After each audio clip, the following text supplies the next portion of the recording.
Hi, hello. My name is Paris Samuels. I'll be talking about the paleo diet with you, with all of you, or just you, the teacher. The paleo diet is a collection of foods that humans might have eaten during the Paleolithic period, which is like probably like 2.5 million years ago. It's a diet that consists of foods, vegetables, eggs, lean meats. Lean meats usually like grass-fed animals and wild game, fish, sardines, mackerels, and tunas, oils, olive oils, walnut oils, nuts, and seeds. The general idea of the paleo diet was basically to use a collection of foods weight from early humans. So you would avoid in this diet wheats and oats and barley, basically grains, some legumes such as like beans, lentils, and peanuts. Also added sugar, added salt, and like highly processed foods that are like generally just made during our time.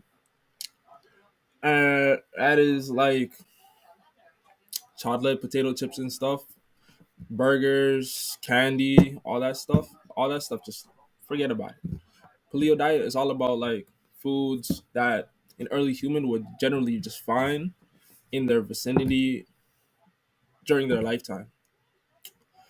And they would also avoid eating starchy vegetables such as corn and potatoes.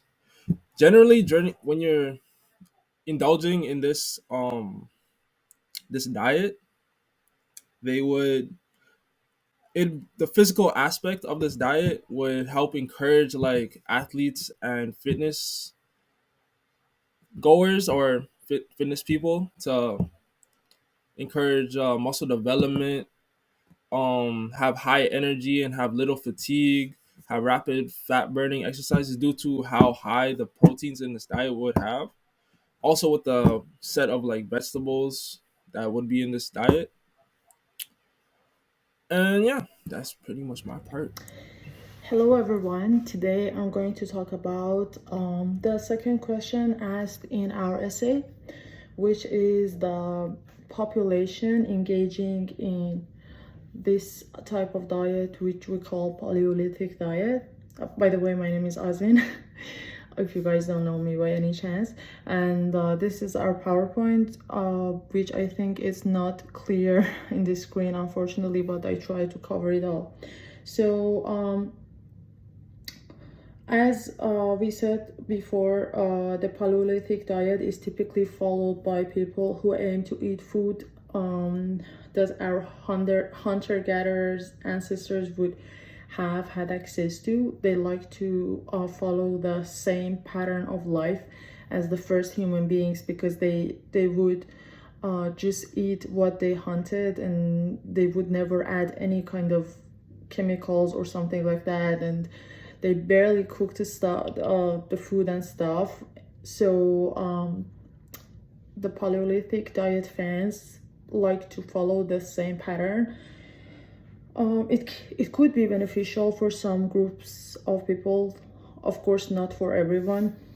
It could be beneficial for weight management in at some stages of life. For example, if we have a case in which we have like an athlete or a fitness fan who wants to shock their body by a totally new diet and lose weight, maybe faster than usual in a limited time, maybe it's a good idea to give it a try to this nutrition plan, but for a short time, not longer than that specific time.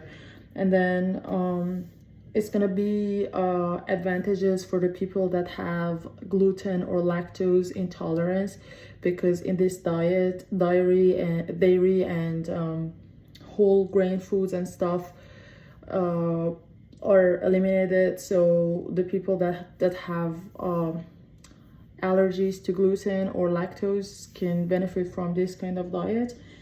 And also, the supporters of this diet state that this diet can help boosting the autoimmune system and the it can result in reduction of inflammation in body, which could be true, but we cannot say for sure. And it also helps to regulate the blood sugar levels because we don't consume like any carbohydrates or sugars in this type of diet. So it's gonna be beneficial for like, I don't know, people that have diabetes or similar problems. And it has its own drawbacks and potential critics as well.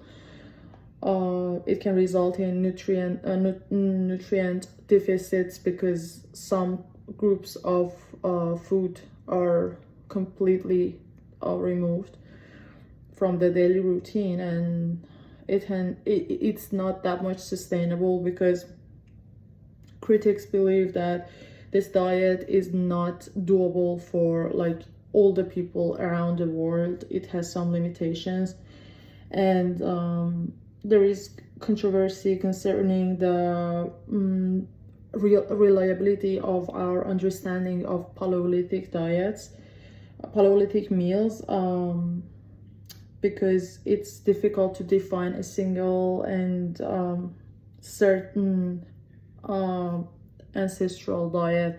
And also it can be more expensive than usual diets because it's completely lean on proteins as our main meals. And also it can be because people have diverse nutritional needs, maybe it's not appropriate for all groups of people. Maybe it cannot provide different people's needs from all over the world. So sorry, I forgot to change the slides. So in the first slide here, we try to explain the benefits, and then in the next slide we try to go through the critics and potential drawbacks. And I hope that this helped you guys to have a brief idea of what benefits and drawbacks of Paleolithic diet is. Have a good day. Advantages and disadvantages of the Paleolithic diet. Some advantages are that there is improved gut health, there are no more processed snack foods, paleo diets are naturally low in sugar, there are less empty calories being consumed.